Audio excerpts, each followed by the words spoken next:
আসসালামু আলাইকুম। এটিএন বাংলা সংবাদে সবাইকে স্বাগত জানাচ্ছি আমি অনামিকা হাসান পুনম। শুরুতে বিআরবি কেবল সংবাদ শিরোনাম। আন্দোলনের মুখে খুলনা প্রকৌশল বিশ্ববিদ্যালয়ে ছাত্র রাজনীতি নিষিদ্ধ ঘোষণা। ২৮ ফেব্রুয়ারি পর্যন্ত বন্ধ ক্যাম্পাস, ৩ দিনের মধ্যে তদন্ত প্রতিবেদন দেওয়ার নির্দেশ। কুয়েট ক্যাম্পাসে হামলার সাথে ছাত্রলীগ শিবির জড়িত দাবি ছাত্রদল সভাপতি রাকিবের। বিশৃঙ্খলা করলে শাস্তির হুঁশিয়ারি উপদেষ্টা আসিফ মাহমুদের।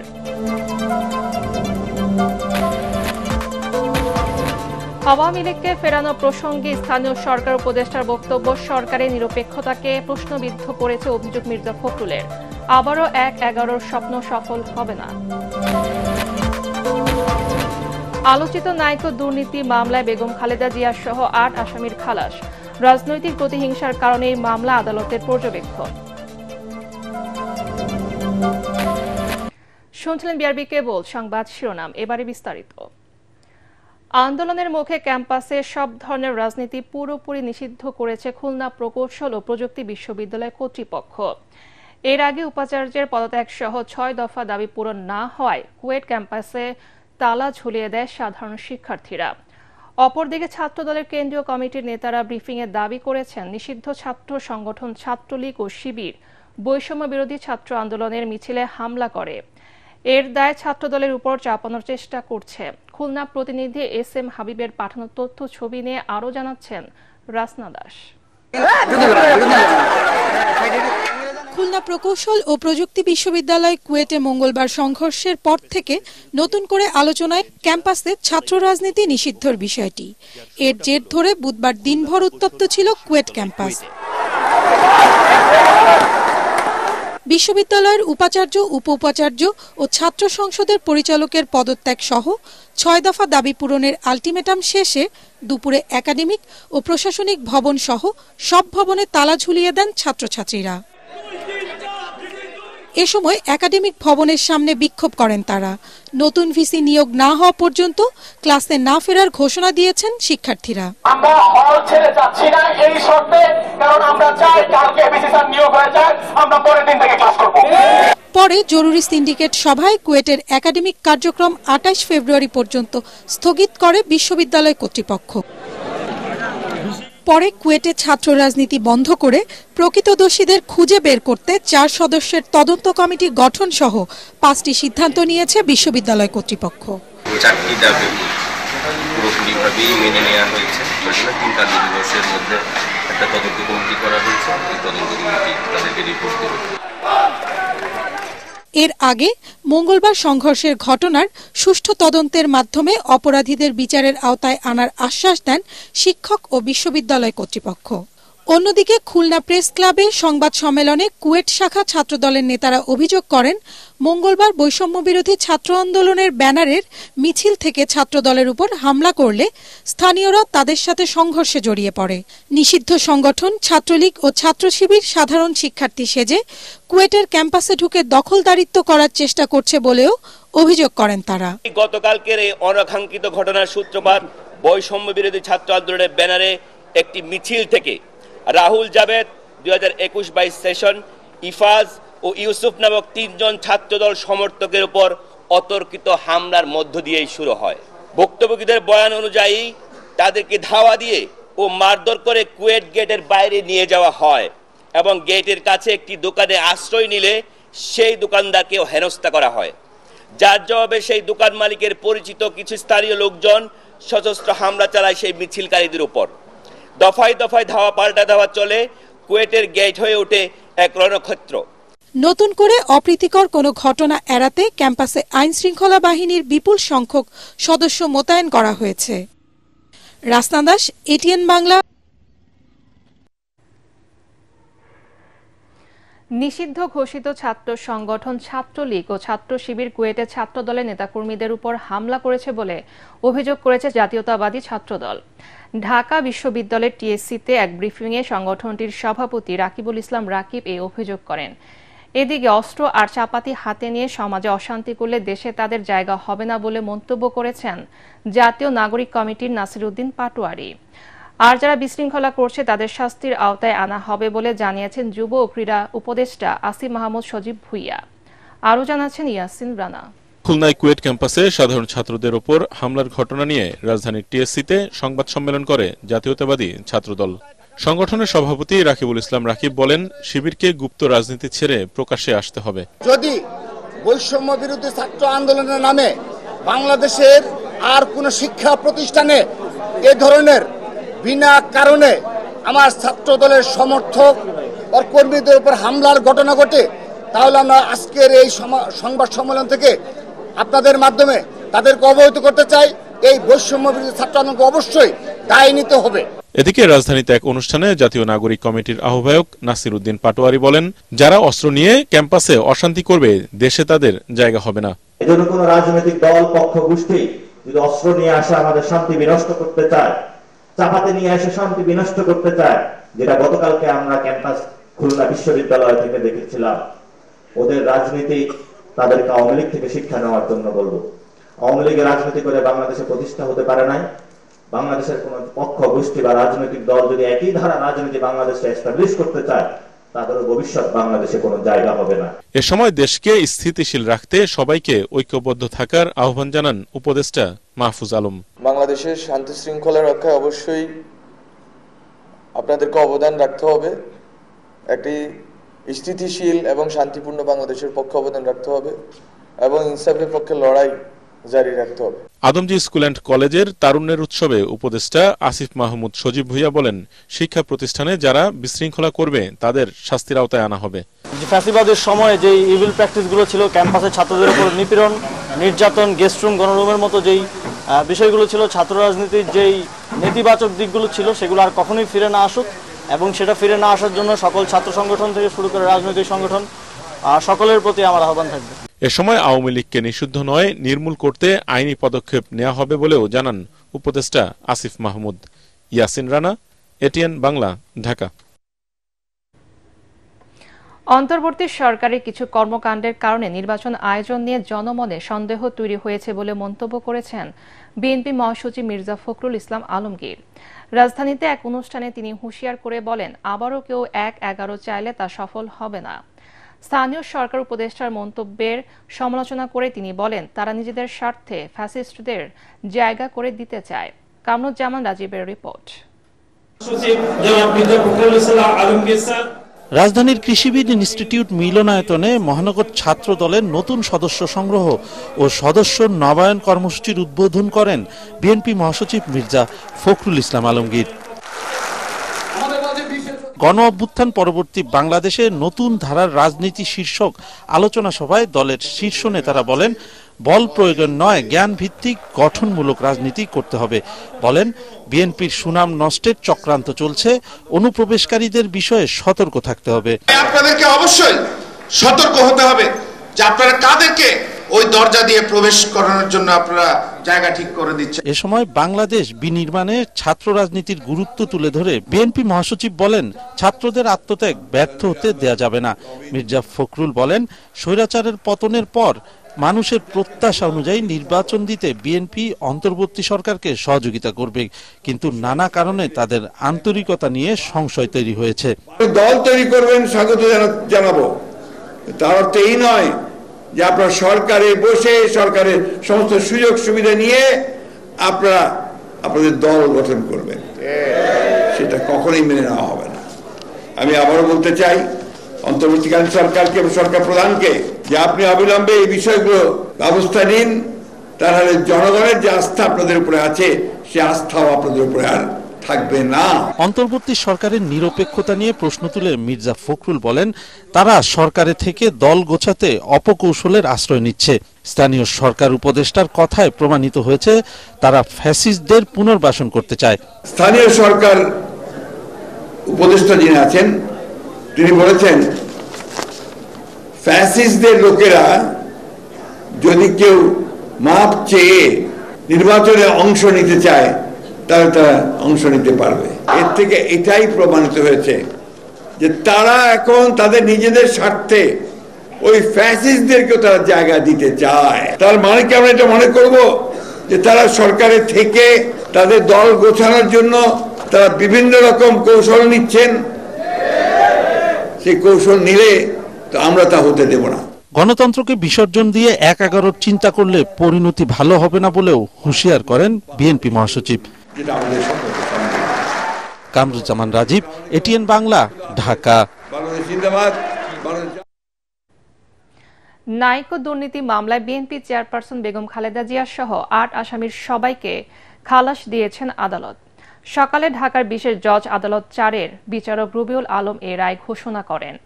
চিকিৎসার জন্য দেশের বাইরে থাকায় এই মামলায় খালেদা জিয়ার পক্ষে হাজিরা দেন অ্যাডভোকেট আমিনুল ইসলাম। আদালত তার পর্যবেক্ষণে বলেন, রাজনৈতিক প্রতিহিংসার কারণে আসামিদের বিরুদ্ধে এই মামলা করা হয়েছিল। ফজলে রাব্বির রিপোর্ট। দীর্ঘ ১৬ বছরের আইনি লড়াইয়ের পর নাইকো দুর্নীতি মামলা থেকে অবশেষে খালাস পেলেন বিএনপি চেয়ারপারসন বেগম খালেদা জিয়া। একই সাথে অন্য ৭ আসামিকেও খালাস দেওয়া হয়েছে। সাবেক আইনমন্ত্রী মওদুদ আহমেদ সহ ৩ আসামি মারা যাওয়ায় আগেই তাদের মামলা থেকে অব্যাহতি দেওয়া হয়। আসামিদের বিরুদ্ধে রাষ্ট্রের প্রায় ১৩,৭৭৭ কোটি টাকা আর্থিক ক্ষতির অভিযোগ এনে ২০০৭ সালে রাজধানীর তেজগাঁও থানায় ১১ জনের বিরুদ্ধে নাইকো দুর্নীতি মামলা করে দুদক। গত বছরের মার্চে খালেদা জিয়া সহ ৮ আসামির অব্যাহতির আবেদন নাকচ করে অভিযোগ গঠন করে বিচারিক আদালত।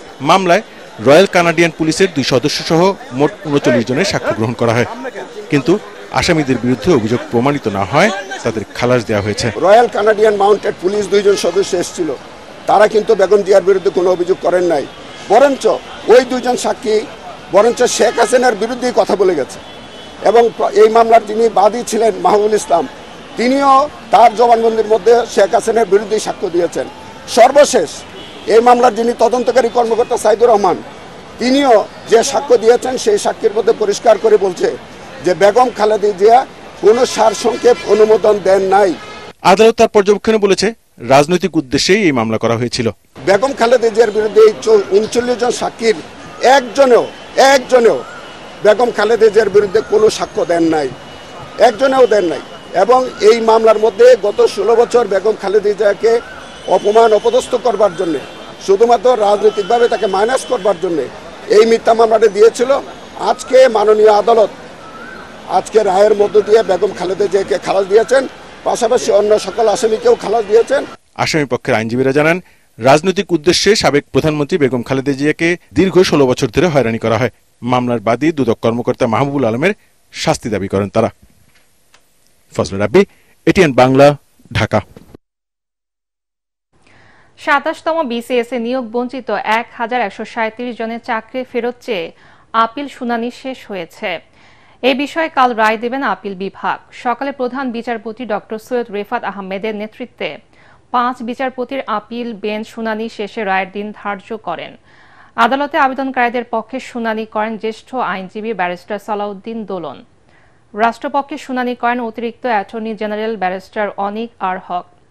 এর আগে গত বছর ৭ নভেম্বর ২৭তম বিসিএসে নিয়োগ বঞ্চিত ১,১৩৭ জনের পক্ষে করা আপিল শুনবেন বলে আদেশে বলা হয়। এই সংক্রান্ত রায় পুনর্বিবেচনা চেয়ে করা পৃথক আবেদনের শুনানি নিয়ে প্রধান বিচারপতি সৈয়দ রেফাত আহমেদের নেতৃত্বাধীন ৪ সদস্যের আপিল বিভাগ লিভ টু আপিল মঞ্জুর করে আদেশ দেন।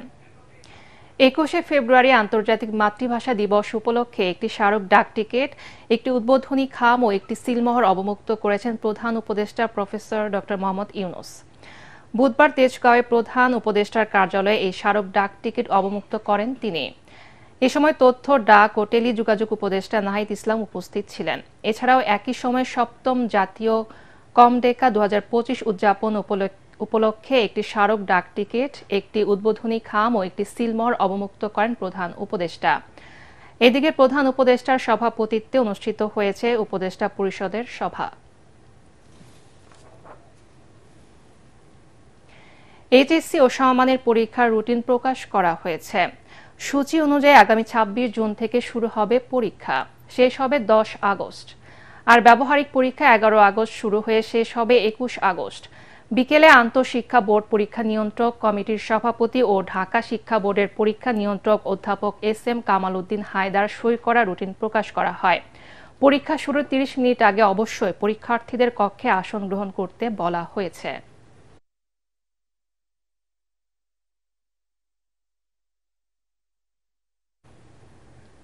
এখন থেকে কোনো প্রতিষ্ঠান লাভের একটা অংশ শ্রমিক কল্যাণ ফাউন্ডেশনে জমা না দিলে তাদের সরকারি কোনো টেন্ডারে অংশ নিতে দেয়া হবে না বলে জানিয়েছেন শ্রম উপদেষ্টা অবসরপ্রাপ্ত brigadier general M Sakhawat Hossain. তিনি বলেন, দেশে প্রায় ৮,০০০ প্রতিষ্ঠান লাভজনক ব্যবসা করলেও শ্রমিক ফাউন্ডেশনে জমা দেয় মাত্র ৫০০টি, যা হতাশাজনক। এদিন বাংলাদেশ সাবমেরিন ক্যাবলসের পক্ষ থেকে ১,৬,০০,০০০ টাকা জমা দেয়া হয়।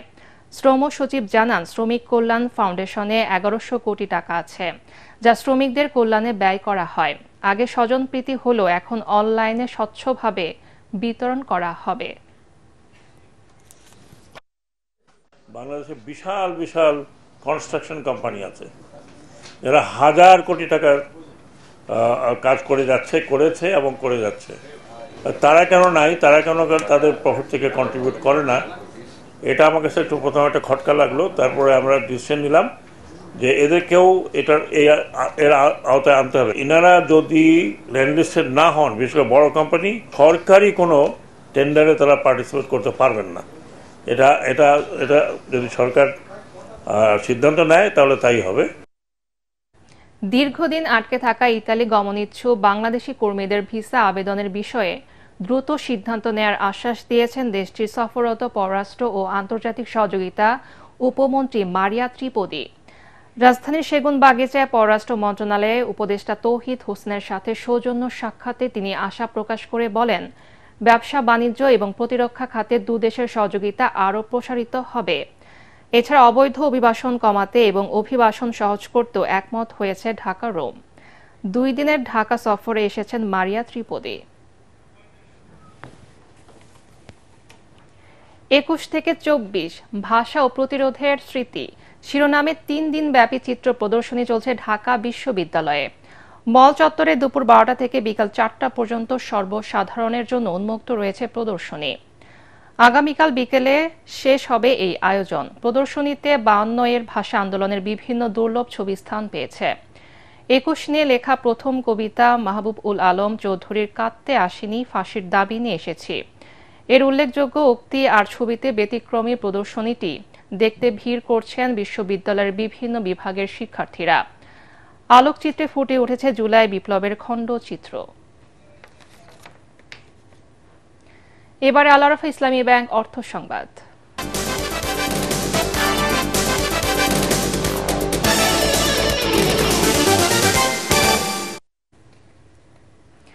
ঈদকে সামনে রেখে ওয়ালটন শুরু করেছে দেশব্যাপী ডিজিটাল ক্যাম্পেইন সিজন 22। রাজধানীতে ওয়ালটন কর্পোরেট অফিসে এই ক্যাম্পেইনের উদ্বোধনী অনুষ্ঠানে জানানো হয়, দেশের যে কোনো ওয়ালটন প্লাজা ও শোরুম থেকে ক্রেতারা fridge, air conditioner, washing machine ও বিএলডিসি ফ্যান কিনে পেতে পারেন 10 লাখ টাকা সহ ক্যাশ ভাউচার এবং নিশ্চিত উপহার। 20 ফেব্রুয়ারি থেকে ঈদ উল আজহা পর্যন্ত এই সুবিধা পাবেন ক্রেতারা। এই ক্যাম্পেইনের উদ্বোধন করেন ব্র্যান্ড অ্যাম্বাসেডর চিত্রনায়িকা বিদ্যা সিনহা শাহামিম। উপস্থিত ছিলেন ওয়ালটন প্লাজার ব্যবস্থাপনা পরিচালক মোহাম্মদ রায়হান, ওয়ালটন হাইটেকের additional managing director Nazrul Islam Sarkar, ওয়ালটনের ডেপুটি ম্যানেজিং ডিরেক্টর ও chief information officer Mafizur Rahman সহ অন্যান্যরা। এই সময় ক্যাম্পেইনের বিস্তারিত তুলে ধরেন ওয়ালটনের স্ট্র্যাটেজিক বিজনেস ডেভেলপমেন্ট বিভাগের প্রধান আরিফুল আম্বিয়া। 18 কোটি মানুষের প্রতিষ্ঠান হিসাবে প্রতিষ্ঠিত হলো, এটা সবার কৃতিত্ব। যেমন স্পেশালি যারা সাংবাদিক ভাই বোনেরা আছেন, তারা নিজের বিবেক দিয়ে ওনাদের যে শক্তির জায়গাটা সেটা হচ্ছে কলম। ওনাদের এই লিখনি দিয়ে যে প্রতিষ্ঠানকে কেউ চিনত না। দেশের মানুষ যাতে সাশ্রয়ী মূল্যে মাছ, মাংস, ডিম পায় তা নিশ্চিত এবং উৎপাদনের লক্ষ্যমাত্রা পূরণে খামারিদের পাশে থাকার আশ্বাস দিয়েছেন মৎস্য ও প্রাণী সম্পদ উপদেষ্টা ফরিদা আক্তার। কুষ্টিয়ায় মৎস্য ও প্রাণী সম্পদ অধিদপ্তরের আওতাধীন খামারিদের সাথে মতবিনিময় সভায় তিনি একথা জানান। অতিরিক্ত জেলা প্রশাসক আব্দুল ওয়াদুদ, পুলিশ সুপার মিজানুর রহমান ও জেলা প্রাণী সম্পদ কর্মকর্তা আব্দুল বারী সহ জেলার খামারিরা সভায় উপস্থিত ছিলেন।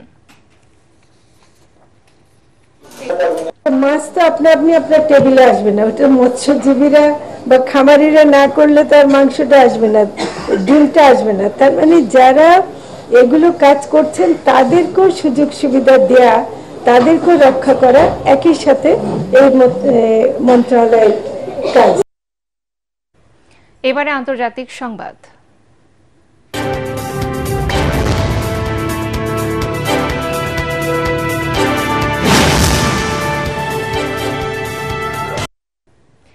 ইউক্রেনের সাথে যুদ্ধ বন্ধ এবং সম্পর্ক উন্নয়নে একমত হয়েছে রাশিয়া ও যুক্তরাষ্ট্র।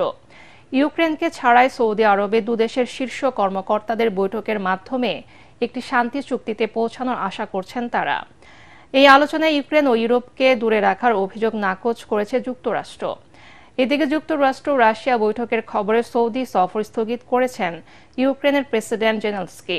এর তীব্র প্রতিক্রিয়া জানিয়েছেন মার্কিন প্রেসিডেন্ট ডোনাল্ড ট্রাম্প। তিনি বলেন, ইউক্রেনকে পুতিনের সাথে যুদ্ধে জড়ানো উচিত হয়নি। আরও জানাচ্ছেন শরীফুল ইসলাম।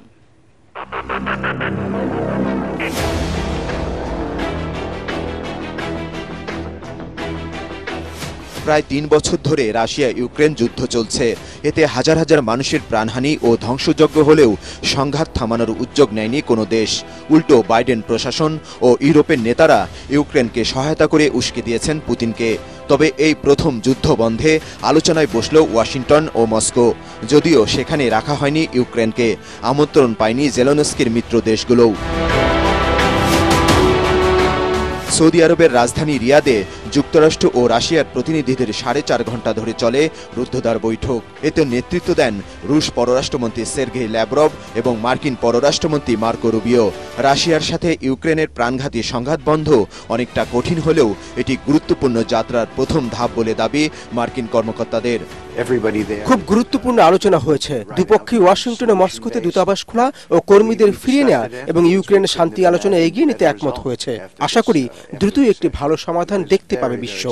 রুশ পররাষ্ট্রমন্ত্রী জানান, ইউক্রেনের সাথে সমঝোতায় পৌঁছাতে প্রয়োজনে জেলেনস্কির সঙ্গে কথা বলবেন পুতিন।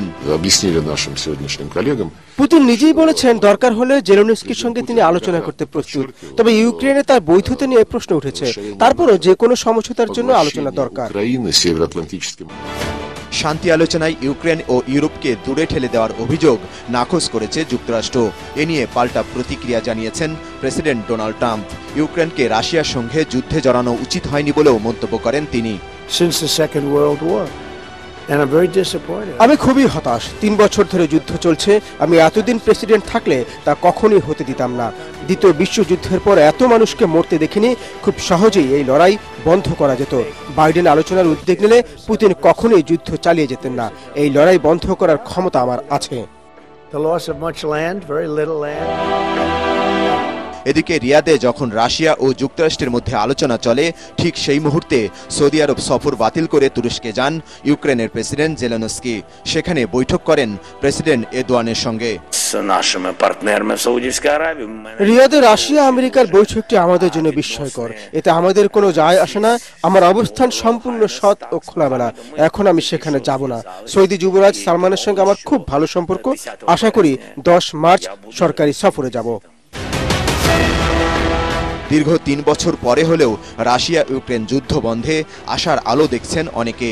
তবে ইউরোপের নেতাদের বাদ দিয়ে ট্রাম্পের এই শান্তি আলোচনার উদ্যোগ কতটুকু সফল হবে তা নিয়েও আছে শঙ্কা।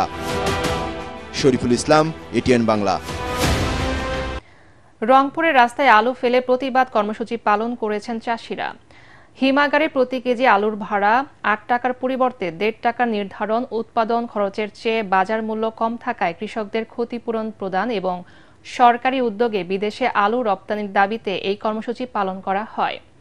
রংপুর প্রেস ক্লাবের সামনে কর্মসূচিতে চাষিরা বলেন, বর্তমানে আলুর দাম খুবই কম। তার মধ্যে কোল্ড স্টোরেজ ভাড়া প্রতি কেজি 8 টাকা করা হয়েছে, যা তাদের পক্ষে বহন করা সম্ভব নয়। তাই অবিলম্বে কোল্ড স্টোরেজের ভাড়া কমানোর দাবি জানান তারা। আন্তর্জাতিক মাতৃভাষা দিবস উদযাপনের অংশ হিসেবে 21শে ফেব্রুয়ারি অনুষ্ঠিত হবে বর্ণমেলা। বাংলা বর্ণমালা, ভাষা ও ভাষাগত ঐতিহ্যের পাশাপাশি এই সংক্রান্ত বিভিন্ন বিষয় প্রদর্শিত হবে এই মেলায়। থাকছে বর্ণের নকশা তৈরির প্রতিযোগিতা, বর্ণ কারিগর, সুন্দর হাতের লেখার প্রতিযোগিতা, বর্ণ লিখন, ছবি আঁকার প্রতিযোগিতা, বর্ণাঙ্কন এবং দাদা দাদি নানা নানির কাছে চিঠি লেখা প্রতিযোগিতা। এছাড়াও থাকছে ফিরে যায় দুরন্ত শৈশব, মেতে উঠি গানের উৎসবের শীর্ষক আয়োজন। শিশু কিশোরদের জন্য আরও থাকবে বর্ণের নকশায় পোশাক, বই, পাপেট শো, প্রদর্শনী সহ নানা আয়োজন। অংশ নেবেন দেশসেরা লেখক, শিল্পী, গায়ক, বুদ্ধিজীবী সহ বিশিষ্ট ব্যক্তিরা। অনুষ্ঠানটির প্রচার সহযোগী এটিএন বাংলা। এবারে পার্টেস খেলার খবর।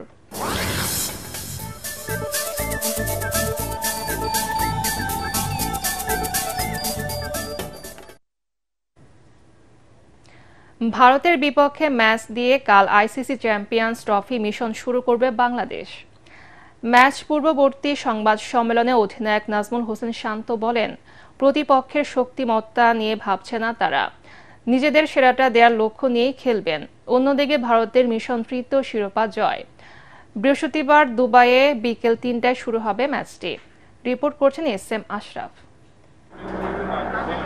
কোন দল ফেভারিট এই তর্কে নিশ্চিতভাবেই ভারতের পক্ষে বাজি ধরা দর্শকের সংখ্যাটাই বেশি, কিন্তু দু দলের শেষ 5 সাক্ষাতের হিসেব দেখলে রোহিত শর্মার দলকে আর ফেভারিট বলার কারণ নেই। পরিসংখ্যান জানাচ্ছে টাইগাররা জিতেছে 3 ম্যাচে। 50 ওভারের ম্যাচে বাংলাদেশকে তাই সমীহ করতেই হচ্ছে। অধিনায়ক শান্তও বললেন, তাদের সামর্থ্য নিয়ে কারো সংশয় থাকার কথা নয়। যারা উপরের দিকে ব্যাটিং করে এদের লম্বা ইনিংস খেলাটা খুব ইম্পর্টেন্ট। যখন আমরা এই উপরের শুরুটা ভালো করতে পারবো তখনই দেখা যাবে যে একটা বড় রান করা সম্ভব। সো অবশ্যই কালকে উইকেট কন্ডিশন সবকিছু মিলানোর পরে আসলে ওইভাবে আমরা ব্যাটিংটা করার চেষ্টা করব। বাংলাদেশের এই দলে মুশফিক, রিয়াদের নামটা সবার জানা, কিন্তু অনুশীলন সেশনে বিদেশি গণমাধ্যমের সব চোখ খুঁজে বেড়ালো নাহিদ রানাকে। তারা শুনেছেন টাইগারদের একজন বোলার আছেন যার গতি প্রতিপক্ষের জন্য ভয়ঙ্কর। সংবাদ সম্মেলনের বেশিরভাগ উত্তর ছিল রানাকে নিয়েই। ফিজিও এবং ট্রেনার খুব ভালো মতোই ওর ওয়ার্কলোডটা ম্যানেজ করেছে। ও যদি কালকে খেলার সুযোগ হয় অবশ্যই আমার মনে হয় ফ্রেশই থাকবে এবং মোটামুটি ভালোভাবেই ও খেলার জন্য প্রস্তুত আছে। দুই দলের 41 সাক্ষাতে এ পর্যন্ত ভারত জিতেছে 32টিতে, টাইগারদের জয় 8 ম্যাচে। রোহিত শর্মাদের লক্ষ্য তৃতীয়বারের মতো শিরোপা ঘরে তোলা। সংবাদ সম্মেলনে সাকিব আল হাসানকে মিস করবেন না জানিয়ে শান্ত বলেন, তিনি চান রিয়াদ আর মুশফিক যেন তাদের সেরাটা দেয়। এস.এম. আশরাফ, এটিএন বাংলা।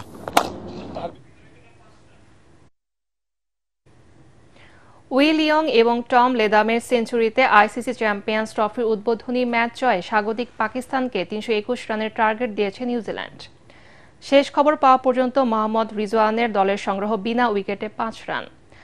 এর আগে করাচিতে টস হেরে ব্যাটিংয়ে নেমে দলের 73 রানে 3 উইকেট হারায় নিউজিল্যান্ড। চতুর্থ উইকেটে টম লেদাম ও উইল ইয়ং 118 এবং পঞ্চম উইকেটে গ্লেন ফিলিপস এবং টম লেদাম 125 রান যোগ করে দলের স্কোর সমৃদ্ধ করেন।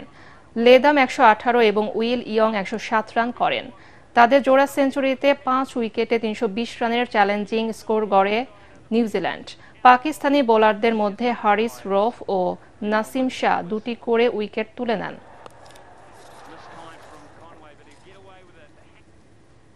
গ্রামের প্রতিটি ঘরই যেন এক একটি কারখানা। এসব কারখানায় আধুনিক ডিজাইনের ব্যাটগুলো যে কারোরই নজর কাড়বে। আর এই ব্যাট বিক্রি করে গ্রামবাসী আয় করেন কোটি কোটি টাকা। পিরোজপুরের প্রত্যন্ত অঞ্চলের বিন্না গ্রাম এখন পরিচিত হয়ে উঠেছে ক্রিকেট ব্যাটের গ্রাম হিসেবে। পিরোজপুর প্রতিনিধি শফিকুল ইসলাম মিলনের রিপোর্ট জানাচ্ছেন রাসনা দাস।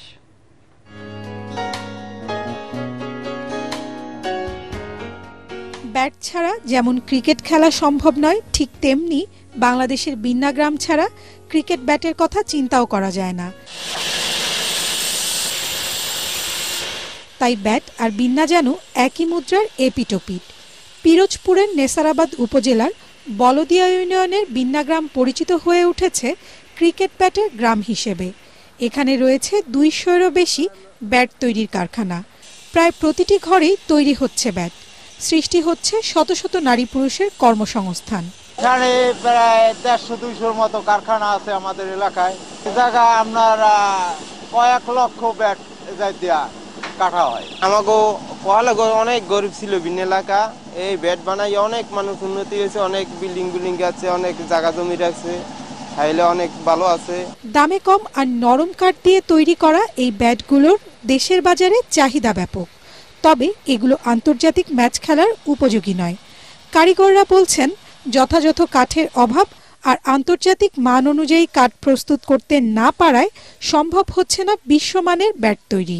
বছরে প্রায় মনে করেন বহু টাকা ইনকাম হইতে আছে, প্রায় ৫-১০ কোটি টাকার মতন ইনকাম হইতে আছে। আমাদের নদী পথে আসবে তাও আমার পানি শুকানো চাই, জোয়ার বাতাস লাগে, আর আবার দুই হাত পানি চাই না, আমার খাল্লা খুব পতন লাগে, আমার মাল নিয়ে আসতেই না। সম্ভাবনা থাকা সত্ত্বেও বিকশিত হতে পারছে না এই শিল্পটি। তবে বিসিক বলছে আর্থিক ও কারিগরি সহযোগিতা এবং প্রশিক্ষণ দেয়া হচ্ছে। বর্তমানে কাঠ দিয়ে ব্যাট তৈরি করতে পারলে দেশের চাহিদা মিটিয়ে এই ব্যাট বিদেশেও রপ্তানি করা সম্ভব হবে বলে আমি মনে করি। এবং বিসিক এর সাথে এই ব্যাট কারখানার মালিকদের যোগাযোগ রয়েছে এবং তাদের সুবিধা অসুবিধা সার্বক্ষণিক তদারকি করা হয়। বিন্না গ্রামের একটি কারখানায় বছরে 20 থেকে 25,000 ব্যাট তৈরি হয়, আর এই সব কারখানা থেকে আয় করা হয় কয়েক কোটি টাকা। Bureau report, ATN Bangla. শেষ করার আগে বিআরবি কেবল সংবাদ শিরোনাম আরেকবার। আন্দোলনের মুখে খুলনা প্রকৌশল বিশ্ববিদ্যালয়ে ছাত্র রাজনীতি নিষিদ্ধ ঘোষণা। 28 ফেব্রুয়ারি পর্যন্ত বন্ধ ক্যাম্পাস, 3 দিনের মধ্যে তদন্ত প্রতিবেদন দেওয়ার নির্দেশ। কুয়েট ক্যাম্পাসে হামলার সাথে ছাত্রলীগ ছাত্র শিবির জড়িত, দাবি ছাত্রদল সভাপতি রাকিবের। বিশৃঙ্খলা করলে শাস্তির হুঁশিয়ারি উপদেষ্টা আসিফ মাহমুদের। আওয়ামী লীগকে ফেরানো প্রসঙ্গে স্থানীয় সরকার উপদেষ্টার বক্তব্য সরকারের নিরপেক্ষতাকে প্রশ্নবিদ্ধ করেছে, অভিযোগ মির্জা ফখরুল। আবারও 1-11 স্বপ্ন সফল হবে না। আলোচিত নাইকো দুর্নীতি মামলায় বেগম খালেদা জিয়া সহ 8 আসামির খালাস।